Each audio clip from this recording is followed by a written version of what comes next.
Manthan, thank you for your kind words. Someone is asking me to annotate. I actually approved it, but I don't know what that. So it's just I leave it because I am technologically challenged, so to say. Um, I've been asked to speak on the role of general average in the maritime industry, and my intention is to speak for first 30 minutes on the topic, and then allow participants to ask questions or clarifications of what I meant. My intention is not to go so deeply into general average, but that itself is a very deep ocean. I'm still learning, and it's no one can say that he knows everything. I'm still learning. I've got lots to learn. GA comes into the fore whenever you see big casualties. And last some years back, you had this issue in Suez Canal when you had this evergreen vessel which was stuck, and you had this GA there. Some years before, also you had this Maersk, I think Maersk Honam, where you had a fire. So generally, when big casualties come and you start saying there's a GA, and people start wondering why, what is this about? Why should I pay?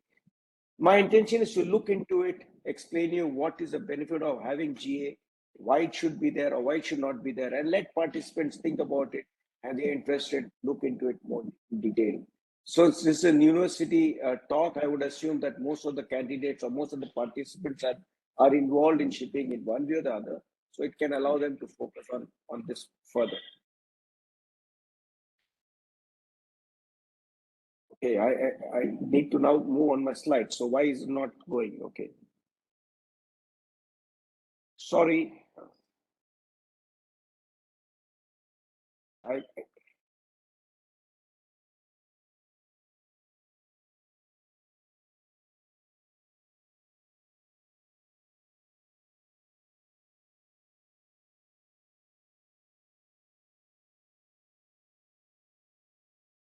Can someone help me taking out the annotations, because that is actually hindering my slides. So I think the first thing you need to look at is what are the different modes of transport. You have, generally what happens, what comes into mind is you look at three modes of transport: sea, land, and air. There's another mode of transport which is actually pipeline, and that has come into forth the recent past because of this issue with Ukraine and Russia and Germany. Otherwise, you generally focus on these three modes of transport: sea, land, and air. I thought let's contrast this. When there is a major casualty, what happens? So if you look at sea, sea has been there for thousands of years. People do travel by sea. It is the cheapest mode of transport. When I see sea, it also includes rivers. It is still the cheapest form of transport. You have big vessels which can carry cargoes, multiple cargoes, or a sizable huge cargo of one party. So yes, you are, there is and it is known as an adventure because you really cannot control nature, so to say. Also, technology has changed. Now, when you contrast with land, land has been much older than sea, but you cannot obviously have a very big this thing because it all depends on the terrain which you are trying to transport. So you would probably look at what is the road size, the width. So sometimes you'll probably find, if you do a Google search, why is the railroad at this size? And you'll probably come to hear that the Roman carriages used to be of this width, and that is why in the roads were constructed, the railroad was also constructed similar. So if you do a bit of history, a bit of Google search, you will probably find there are some limiting factors as of land because obviously of the terrain. What happens if there's a casualty in land? Small casualties, minor ones, not a problem. The owner of the vehicle, lorry can repair it. But if there is a major casualty, is a big fire or there's a big accident, you would generally find that that's the end of the transportation. Yes. What about air? Air is actually very recent, last 100, years. The Wright brothers were able to get a plane to fly. Yes, and nowadays you're actually sending cargo of such high value, and obviously it's of such high value. It makes sense to send it by faster modes of transport to reach the destination. There is a certain element of redundancy. Yes. So in which what happens is, in redundancy management, you would generally have ways that if something goes wrong, some other thing will kick in to ensure it continues. But if all the redundancy fails, then you have a major catastrophe. So in air, if there is an accident, which it happens very rarely because of a higher amount of redundancy, you'll probably find that's the end of the the transportation. Nothing is left over. So you will look at, if you contrast with this thing, you will generally find that in the sea carriage, even after a casualty, it is quite possible to continue the voyage. It is quite possible to deal with it. So there is basically costs which will be incurred. In other two, the chances are very less. It is not developed, so to say. Sea carriage has been going on from hundreds of years, if not thousands. So GA started, 1000 AD, or if you really look at it, it has been credited to the Rhodesians. I believe it could have been a similar form, or some other form would have also been there for India and China. They were also two great maritime nations. So I look forward to your university and other universities to try and do research on that, whether there is some other cost allocation method which was practiced, let's say by Indian traders or Indian owners when they used to transport, or the Chinese owners. So you might probably find they may have been, by history we have lost something, but it was there, and the Rhodesians have been credited with it. But that's fine. It's been there, and it was developed to cater to the needs, so to say. The law has been developing, but if by chance you don't have GA law, then what would have happened? There is, if you really look at the developing law of restitution and unjust enrichment, you will find that if someone has spent some money and there is some benefit given to someone else, then there is a way you could argue as unjust enrichment, and they should pay a fair amount of costs which have been incurred by the other party. I was just doing a Google search before I started preparing for this presentation. I see the Indian Supreme Court has also started giving judgments on this restitution and unjust enrichment. So if let's say there was no GA or no concept of GA, I believe this developing law would have probably developed much more earlier, so to say, and then it could have been a basis for it to look at how to share. So if you look at other modes of transport, the argument is no other mode of transport has some sort of a GA. It's only in sea transport which is there. But if there is expenditure, incurred on similar lines, and there is a benefit, arguably, the developing law of restitution and unjust enrichment should step in. And if there is a benefit and there has been expenses incurred by a third party, he should be entitled to some sort of a recovery of his costs or sharing of costs. Again, this is a different minefield, and people who are interested can look into it. It's not my subject, but yes, I believe that's the way it would have developed. So what do I mean by GA? And some of the examples I'd probably take is jettison of cargo. Let's say a vessel is going by sea, and then you find that during the voyage there has been a leak, or there has, due to bad weather, water has entered the hold and the ship becomes unstable. And in order for the voyage to continue, the master decides to jettison some of the cargo. And that is a sacrifice. And I'll touch more on sacrifice. What are sacrifices? What are expenditure? If the master did not jettison it, then what would happen is, obviously, the voyage would not have completed. So that's one example of sacrifice. What about other sacrifices? The easiest example which comes to me is, take a ship which has got 4 holds. All of it is loaded with cargo, and you see a fire in one of the holds. The master could, do nothing, in which case the fire could have spread to all of the holds, and the ship would have been a total loss. But the master decides to actually flood an adjoining hold, due to which, the fire cannot spread. Water, it's a natural separation. It does not allow fire to spread. But due to this voluntary flooding, what happens? The cargo in this hold and perhaps the hull gets damaged. It would be inequitable for this cargo and the hull number 2, to share the loss by themselves. They should, under law, look for some sort of a recovery. So cargo in hold number 3 and 4, which were saved due to this voluntary action, would contribute, to the cargo and hull as far as hold number 2 is concerned. Should they contribute for the full amount? If they contribute to the full amount, then actually cargo in hold number 2 has actually benefited of it. And that would again be inequitable. The way it would happen is, they would also participate, they'd also share. What about the initial, damage to cargo in hold number 1 for the fire? That it was fortuitous, and that would not be shared by anyone. It will fall on the parties who fell in. So you need to look at what is something done voluntarily. My next slide will go more into it, but these are, I thought I'd give you an example of a sacrifice. What about expenditure? Let's say a vessel has a severe damage and it is not commercially viable if you go to an owner, he will obviously like to repair a vessel if it is less than the value of the vessel. And probably say 60% or 50%, no one is going to spend the same amounts of money to repair a vessel. When there is a casualty, the ships are not next to a repair yard.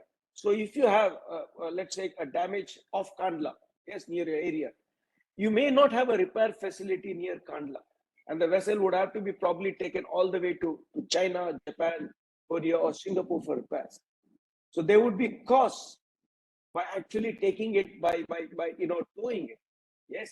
And then that if there is cargo, it has to have to be discharged. There are a lot of costs which is there.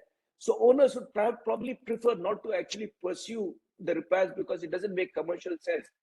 And in those cases, what would happen is if you're looking to spend monies to complete the voyage, it is of benefit to all parties who are involved in this voyage, the cargo interest. Otherwise, what happens? The cargo cannot move. It is of no value in the middle when there is a grounding incident or there's a casualty. So these costs are shared, and that's one way of looking at expenditure. It can be on the basis of towage costs or contractual salvage. Try and move the vessel to a place where the cargo can be discharged, and that would be a GA expenditure. GA is available as of right in English common law, and that is actually provided in section 66(2) of the Marine Insurance Act 1906. I believe India has a similar, Marine Insurance Act 1925, if I'm not wrong, and I believe it should be the same clause. So, if you look at the English Marine Insurance Act 1906, it was basically a codification of common law as it stood at that point of time.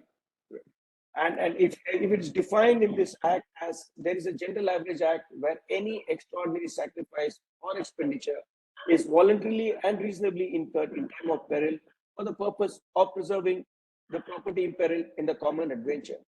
You will note that some of the words are underlined. And the reason why I've underlined is, in my view, these are the 5 requirements for a general average. If you really look at it, it has to be extraordinary sacrifice or expenditure. It must be made voluntarily. It must be in the time of peril. It must preserve the property. If there is no property, there is no GA. And it must be for the common benefit, common adventure. There must be more than one party. GA is adjusted at the end of the voyage. Since vessels go to different places, all maritime nations have their own laws and own practices in adjusting for a GA. And therefore, there has been a diversity of practices, and in order to have some common ground, maritime law associations in the end of 19th century sat together to have some sort of a common basis to adjust, and that's how the York-Antwerp rules came into place. So invariably, in all the contracts, you will find that it provides for the GA to be adjusted on the basis of York-Antwerp rules 1994. The latest edition is 2016. So if you really look at it, again, Rule A of the York-Antwerp Rules 1994 defines GA, something similar wordings. It has the same meaning. General Average Act, when and only one, when any extraordinary sacrifice or expenditure is intentionally and reasonably made or incurred for the common safety for the purpose of preserving the property involved in a common maritime adventure. Again, 5, but the wordings have been different, but it does the same thing. Invariably, GA is adjusted on the basis of York-Antwerp rules. In my view, York-Antwerp rules goes much wider than what is provided in common law, but because it is contractually provided, parties have agreed, and that's the way it is. So and there is a reason for it. Again, in one of my slides, I'll tell you what is the difference in a GA and a English law and under the York-Antwerp rules. What is the difference between particular average? Particular average is fortuitous loss. It falls to the party, where it falls. Loss stays where it falls. Whereas in the GA, like I was talking about, it is incurred for the common benefit for the safe prosecution of voyage. Does not fall on any particular party. Yes. If it falls on any particular party, that party may not be willing to spend. I was like giving an example. Owners will say, why should I spend? There's no benefit. The voyage for me is frustrated because the cost of repairs is much more than the value of the vessel. No one will expect it to spend that much. It's contributed by all interested parties. The crucial difference insofar as GAs, it should be intentional. It should be voluntary. Yes. Sacrifice. What's the difference between sacrifice and expenditure? It's confined to property or freight. Freight is also an interest which contributes if it is at risk. I'll go on that a bit later. It involves physical damage to the property. It's quantified in monetary terms by the diminution in value. So if you do a jettison and the cargo, you jettison some cargo, obviously that cargo which has been thing, you reduce in the value of the cargo which is available. Yes, and it is made good by all the surviving interests, the people who benefit out of it. What about expenditure? There is no diminution in the value of the property. Yes, but it basically involves monetary expenses and quantified as such, paying to a third party. Or, if you have a tug owner or a salvage owner on contract, so you pay that amount and that goes on this. If you discharge cargo in a port of refuge, so that is an expenditure. So all these are expenditures quantified as such, parties share by what is the value of the property at the end of that venture. English law, GA ends as soon as the vessel comes to a position of safety. So therefore, if there is a GA incident and the vessel comes to a port of refuge, the GA ends there. The costs which are incurred later are generally borne by either the freight interest, which the owner or charterers has the freight interest, or the cargo interest. Yes, because the cargo is, he has an interest in completing the voyage. But if you really look at how GAs adjust in York and Antwerp rules, it's a bit different. It provides for an addition for common safety and benefit. In addition to the common safety, if expenditure is incurred for the common benefit to complete the voyage, yes, that still falls in GA. So York and Antwerp rules actually provide for a widening basis of GA vis-a-vis English law. Yes, so that is a crucial difference. So it has been negotiated and parties have discussed this is the way they would prefer. So in you negotiate, it's a question of give and take. So if people are unhappy, they should participate in the negotiation, try and change. And it all depends who is in a better or stronger bargaining position. As of now, I believe the owners are in a stronger bargaining position, but that's the way it works. And then you need to come to a compromise and move on. So who contributes to a GA? Who benefits? And the people who benefit are the property owners, and which include the vessel. If the vessel is chartered, you would find that the time charterer puts his own fittings and bunkers, the fuel which is used for moving a vessel. It has a value. I believe bunkers could be upwards of 600 to 800, depending on the quality or quantity of fuel. It can run to a massive amount. They will also contribute on the value which was there at the end of the voyage. And the cargo, yes.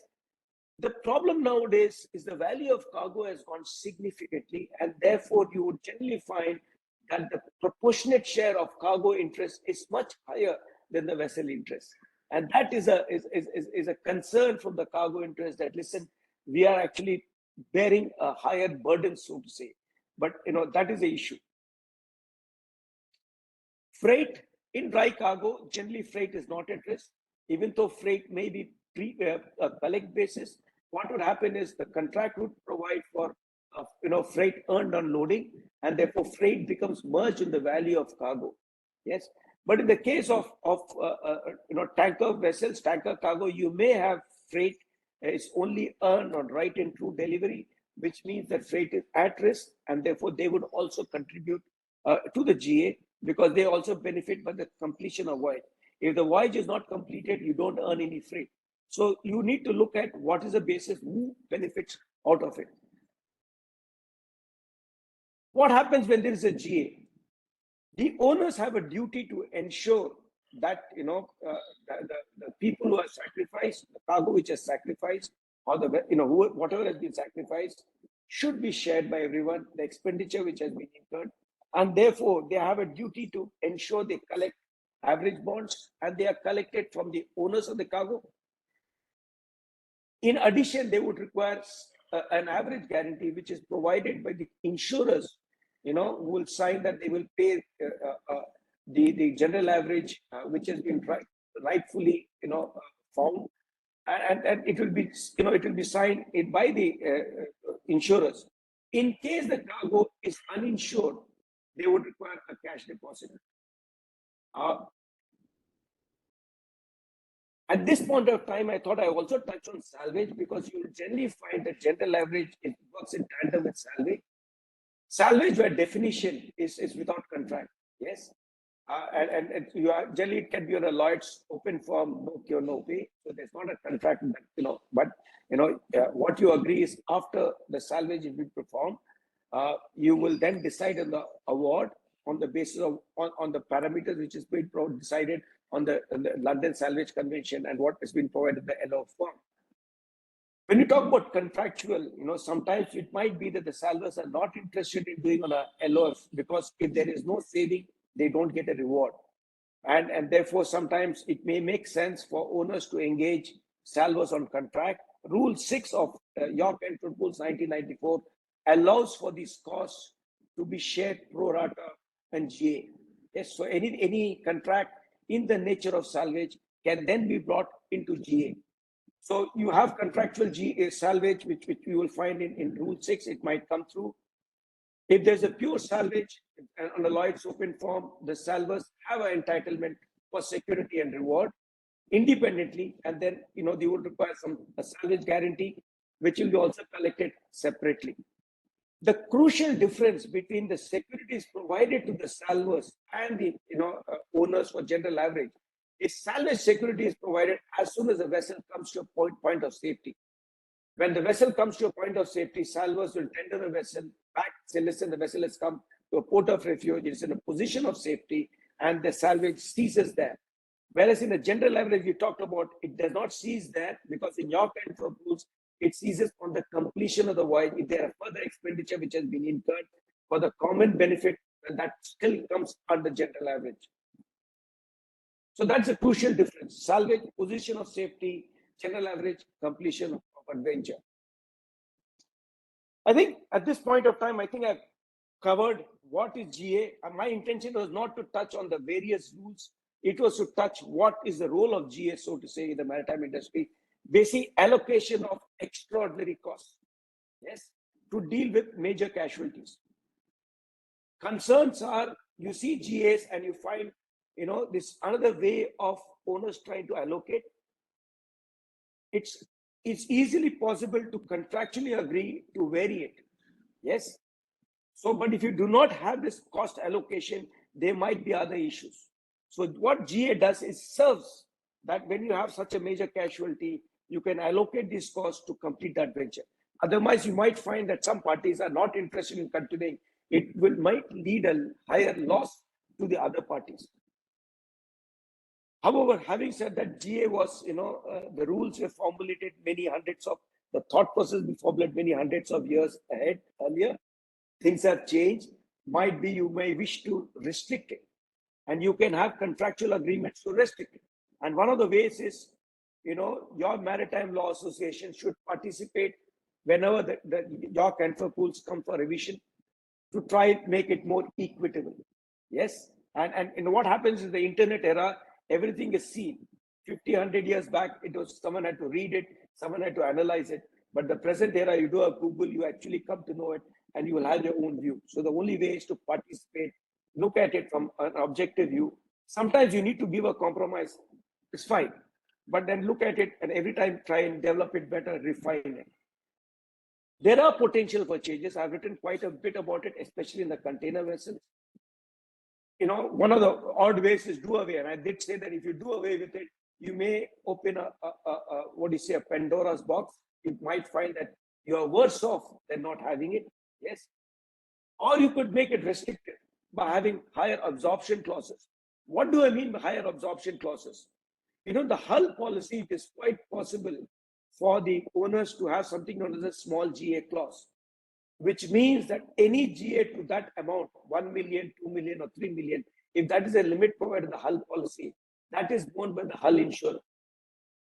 My view is, especially in the, with the values of vessel going up in the container industry, it should be possible for a vessel owner to ask for a, absorption clause at least for 10 to 25% of the hull value. So if a hull value is like 50 million, 10% is 5 million. Generally, what you find is nowadays you have 1 to 2 million is what the absorption clauses are, and it might not be adequate at this point of time. You would need to look at trying to increase the absorption clause. So therefore, the GS up to this amount is borne by the owner's insurer, the vessel owner's insurers. Obviously, there will be a cost to it because nothing comes for free. It will cost, this will be put up in the voyage cost in one way or the other. The other way is to have a compulsory insurance. At least in the container liner industry, it is thought that only 50% of the cargo is insured. If the cargo is insured, the cargo insurers do pay for GA. So it's not an issue. The issue comes with cargo which is uninsured. And then you will find these big catastrophic GAs. You will find that there is a GA contribution sort of 50 to 75%, and that is a sizable amount, so to say. So one way to deal with it has been thought about many years back is to ensure that the owners also take, along with the freight, some sort of a premium for the insurance and insure for everybody as for the GA. The question is the industry willing to spend? So it did not work at that point of time. So, these are my thoughts on this thing. There might be other potential for changes. I think doing away, in my opinion, is more dangerous because you don't have any other way to allocate those costs, which may be spent. So if someone was trying to clamoring for no GAs, he or she should think of how to deal with it. But I believe it's possible to work on other ways, is to put pressure, work together. The easiest way is to go for a cargo insurance or take insurance. But if you're looking at more equitable ways, you can look for other things. With this, I have completed my talk, and I am happy to take questions and answers.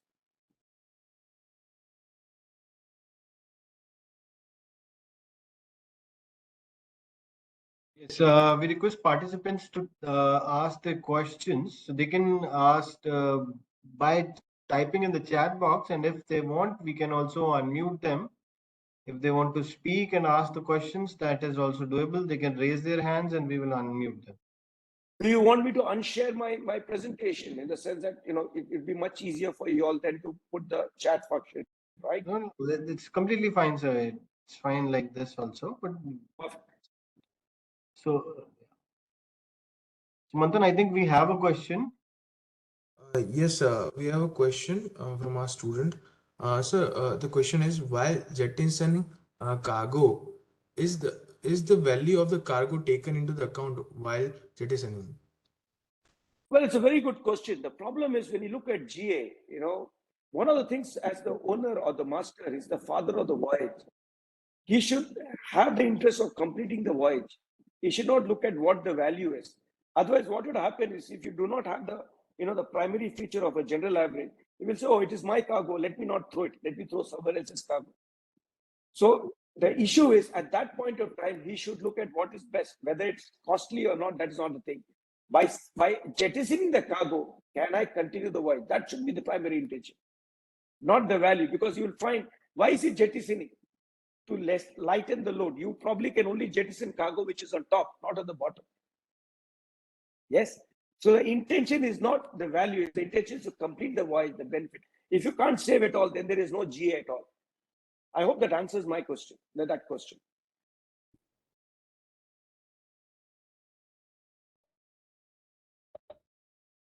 We have another question from Captain Naveen Malik. Please, Captain, please go ahead. Yes, sir. As you have also told about the small clauses, so it is like in the US, the Jason clause and the new Jason clause and the small Jason clause. So are this also which you have touched upon is the same thing, or is there any difference between this?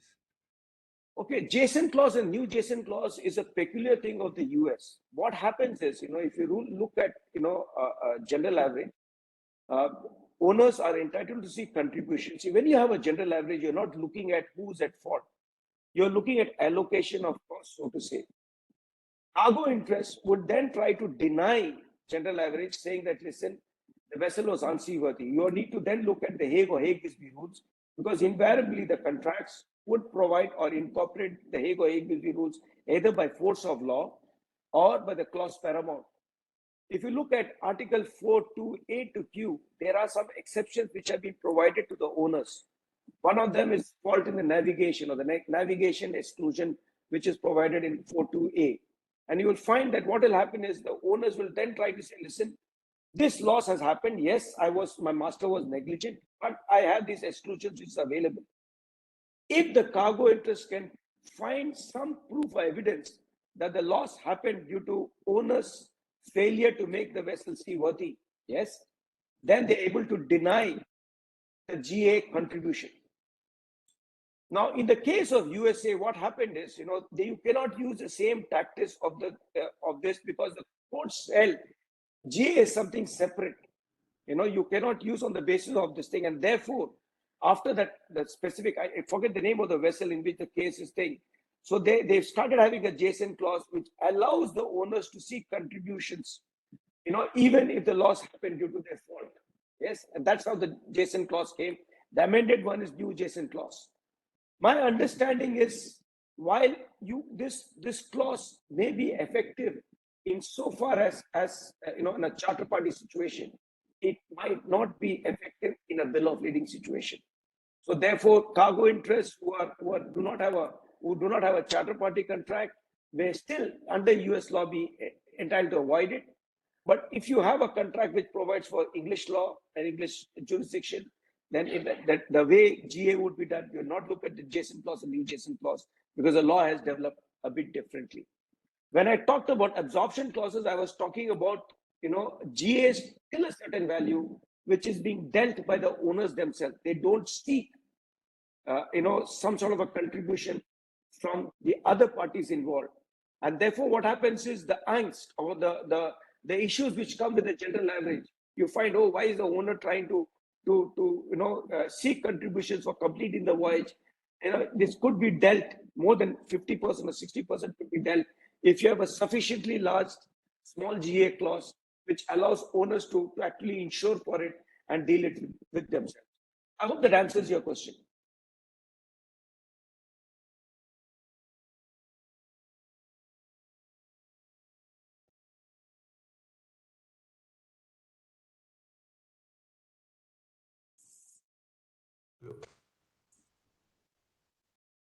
Naveen Malik sir, I think he has another question.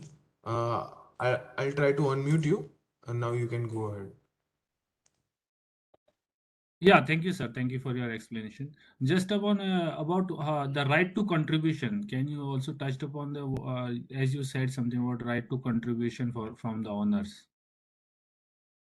Okay, so what happens is, let's say your cargo has been jettisoned. Then what happens is the owners can say, listen, this loss happened during the voyage, and I have exclusions in my contract of carriage. I am not liable for anything. But since the owner is the father of the voyage, in the sense that he wants to do it, he has an independent duty to seek contributions from all parties involved, including himself. So he has a duty to seek security. He has a duty to adjust the GA, so to say, and for which he will engage an average adjuster and try to work it out. Otherwise, what would happen is the cargo interest who suffered the loss by jettison, his recovery would be imperiled. So he would probably go to owners, you have not fulfilled your duties to seek, contributions from all. Most of the GAs, yes, as far as expenditure is concerned, the expenses will be generally borne by the owners. But in sacrifices, you will find that other parties also suffer, are bearing it in the initial first phase, and they need to seek security. So owners, that if I presume that is what you're asking, the right to contribution. So owners would have a duty to seek contributions. If they fail in the duty, then the party who's not able to recover would have a right to go after owners on this time. I hope that clarifies your point.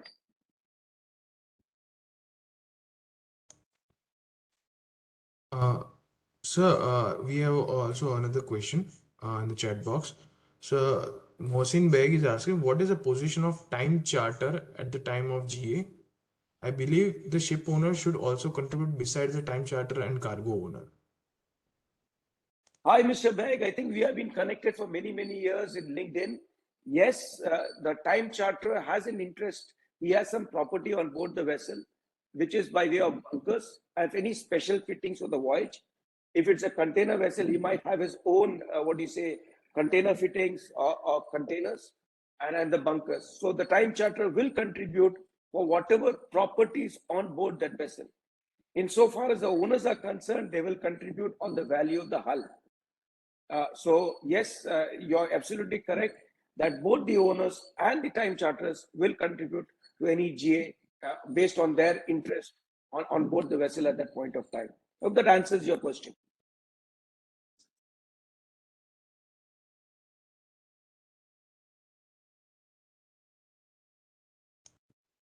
Uh, so We there have is also Mr. Siva who have asked one question. I think he has joined late. So we're trying to understand again what the journal average is. Mr. Siva, I'll ask you to join on time and then the things will be more clear. So the second part of his question is how can it make the sea safer from disaster? So if you can address this part, I think this one can be dealt with. I think, to be very frank, everyone is saying that, okay, with redundancy management, better technology, you should not have disasters. But disasters do happen. You cannot avoid it. You have a lot of things which you don't know. The climate is changing. The way the seas are reacting is also changing. So you would probably find that issues will continue to happen. Having said that, the sea is much more safer. The number of casualties perhaps reduced. But in some trades, like in the container trades, you have a recurrence of fire incidents. Yes, because in the middle of the sea, it's very difficult to put out a fire. The containers are stacked next to each other. Having said that, some of the classification societies are working to try and have better ways to combat this type of fire by having some sort of extinguisher or water which can be put at that point of time. So you will find that as technology develops, you will find that you will try and deal with it, but you cannot avoid, eradicate, make it 100% safe. You will still have casualties. You will still have mistakes. This GA deals with after the event. If you don't have any mistakes, you don't have any casualties, there is no requirement of GA. That would be a better way of dealing with these things. But if it happens, you need to have a way to allocate this and move on. I hope that answers the second part of the question. So while analyzing the GA, do we take into account the pollution damages, the environmental damages? See, till 1974, the York Rule 1974, there was a way with which the pollution cost could also be brought in. But pollution is a red herring. It can be much, much more than the value of the property. So if you look at the 1994 wordings, it does not allow for all these pollution costs to be borne by GA. It should be borne by the liability insurer, the owner's insurer, so to say. So it comes on that aspect. So that way, otherwise property interest will generally find by having this pollution cost, there's not going to be any saving. They're contributing for other things which are there. So invariably, as I said, York Enfield rules, which is preferred, is 1994. Yeah. They have specific exclusions for pollution cost. Is not covered. Yeah. There is one caveat. If the vessel is coming to a port of refuge, and if the port of refuge does not allow the vessel to come unless they take pollution prevention costs, that's prevention cost, that can fall under GA. Okay. But when there is an actual pollution, that cannot be covered. So you have to look at it. The wordings does not allow, because that is a loss which is excluded. But if you have, like, what happens is, when a vessel which has a leak, any port will not want. They will say, listen, you need to have dispersants, you need to have a fender, so to say, to avoid that. Those are pollution prevention costs. Those will fall for GA, but not the actual, so to say, that will come under the liability. I hope that clarifies that point. Yes. So we also have another question, if the time permits, sir, I can ask. Yeah, please. Please go ahead. I have all the time. Don't worry. Yes, sir. What are the determinants considered for GA calculations, sir? See, what happens is, as I said, GA is decided when the voyage ends. So what is the value of the cargo at the end? Suppose the voyage is terminated before the ending. So you will be spending some more money to actually forward the cargo. The way it would be adjusted is you will take out the value of this forwarding cost from the value of the cargo, and that would be the cargo value which will contribute. But if the voyage is completed by the original vessel, so you will take the value, and the easiest way is you look at the CIF value. And that is provided in your control rules. You look at the CIF value as far as the cargo is concerned. What about hull? You look at the value less the repair cost, the particular average repair cost. The GA, the sacrifices are made good. Everyone is going to contribute. So that will also contribute to it. So you look at that. So there are costs for repair that will be taken out from the value of things. So you will go to a person, a valuation, you will make take advice from a valuation expert. What is the value of the vessel? And you will take that out from the repair costs, yes, which is a particular average repair, so to say, and that will contribute. Bunkers at the end of the voyage, what is left on board the vessel. And this bunker should not have been brought after the incident, which was there at the time of the incident and what is at the completion of voyage. So you will take the bunkers, you will probably look at the value of the bunkers. These are the things which will contribute. Does that answer your question? Yes, sir. Yes, sir. I hope it. Yes, sir. It answers the question. Sir, Captain Naveen Malik has raised his hand again. I'll unmute Captain Naveen Malik. Now you can ask the question again. Yes, sir. Also, I would doubt regarding the clause of reasonable, the word used in the reasonable. So, how leniently are the courts perceiving this word reasonable? Yeah, because this is a quite, if you say as a lawyer point of view, this word can be very much. I think, common okay, law or you've as got a per fair the York law, is there any difference to construe or it is been held very leniently? I think at the moment of danger, right, I think you would generally give the benefit of doubt. You don't have the, when there's a danger, the owners, anyone who takes a fair decision, and that would be something which has been, I don't think the courts will try to avoid it. If there has been a position of danger and, you don't have the benefit of hindsight when an incident is happening, especially Captain Malik, I see the captain, I think you've been sailing. At that point of time, you're under pressure. You need to take a decision in that point of view. It's a fair decision. If I was a judge, I will say, okay, this is reasonable in those circumstances. The question is, when you talk about reasonable, it's like if you have this issue of, I forget the name of the case. The case is the Alpha. If you have an issue of a vessel which is in a grounded position, and the master knows that he should not use the engines to take it out, but he still does it. Yes. In the Alpha, what happened is 1974, there was no provision of reasonableness insofar as the number rules are concerned.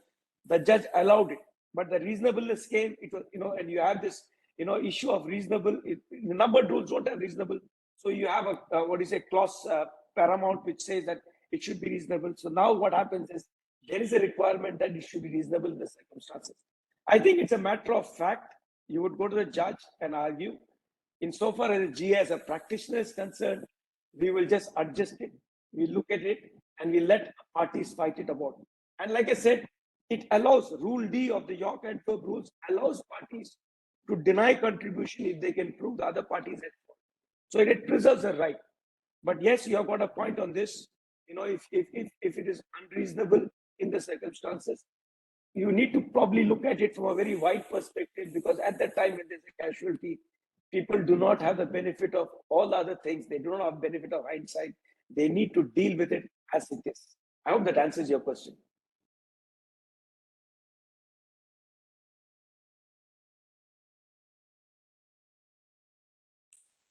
Also, sir, how is the situation with the piracy has been dealt? If the vessel has been kidnapped by the pirates and the cargo got damaged during that tenure?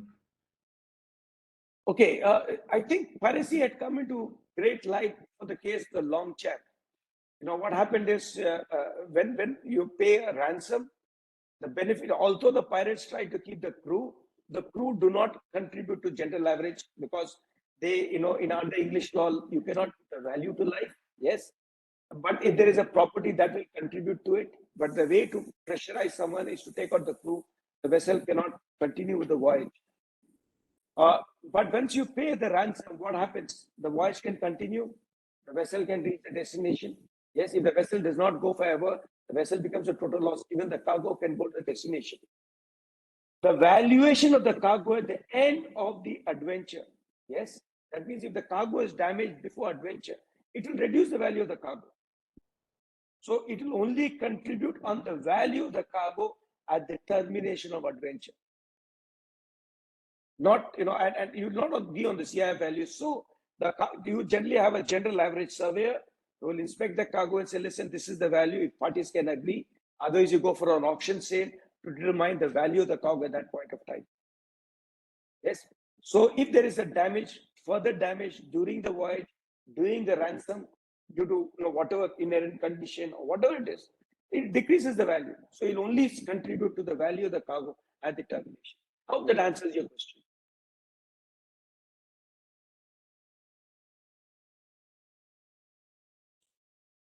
Yes, yes, sir. Thank you very much. So I don't think we have any more questions left. You have answered every questions. Abhay sir, I would like to request you to thank. Thank you so much, sir, for this wonderful enlightening session. So on behalf of our director, Professor Shanta Kumar, sir, and on behalf of the Gujarat Maritime University, I actually give my very hearty thanks to you, sir. Thank you so much for this enlightening session. I think you have given us a good, detailed, knowledge about the journal average and how it is to be determined. And I can see that even now the questions are popping up. So you have tickled the curiosity of the students. So uh, so I don't know, sir. Although I was giving this vote of thanks to end the session, but there is another question. So if you would like to address it, I can ask you in between also. Please go ahead. No issues. Please go ahead. So Anushka, she is one of our student only. She has asked that, sir, if there is some danger to the cargo due to the fault of port authority, then whether the liability falls under the GA, whose liability fall under the GA. So this is the whose liability. See, if there is danger only to the cargo. See, one of the definitions of GA is that there should be a benefit to all parties. So when you talk about port, GA is generally done during the voyage. Yes. So therefore, if it's already discharged from the vessel, there's a parting of interest. The vessel owners don't have any interest on the cargo. The first thing you have to understand, where is the danger? Is it on board the vessel? If it is on board the vessel, are the other parties also in peril? So if there is fire on board or the cargo is in danger, you might find that the vessel owners also have an interest. Because if you try to put a lot of water, it might make the vessel unstable. Yes. So you need to look GAs when there are more than one party. If it's only one party, it's not GA. Then that will be sue and labor. Section 78(4) of the Marine Insurance Act talks about sue and labor. But GA is when there is more than one party at interest. So if it is like Anushka's question was, if there is danger to the cargo by the port authorities, if it's only the cargo, that is not GA. It will be actually on sue and labor. Then the cargo interests have a duty under law to actually take whatever measures to protect their interest. Yes, and which the cargo policy would contribute as sue and labor costs in addition to the normal indemnity allowed under the policy. But if there is more than one interest, there is no longer sue and labor, then it is general average, then all parties will need to contribute from whatever benefit they derive from that. I hope that answers that question, Anushka.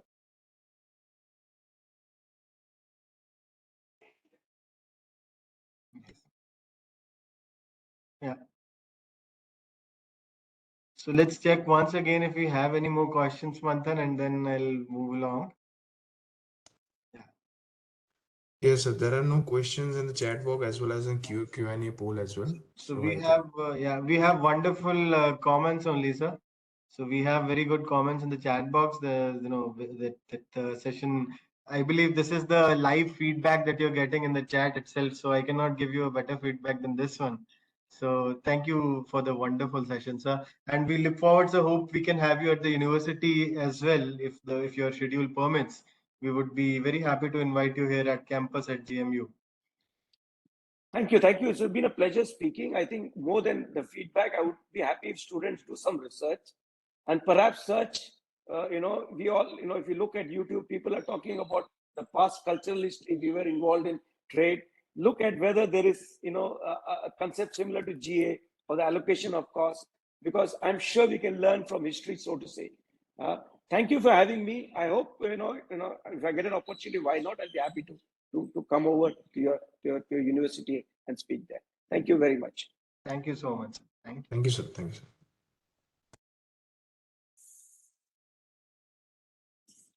I'm signing off. Thank you. Yeah, thank you, sir. Thank And you. just send me the recording when it's available. Yes, sir. Yes, sir. We'll surely forward that. Yes, sir.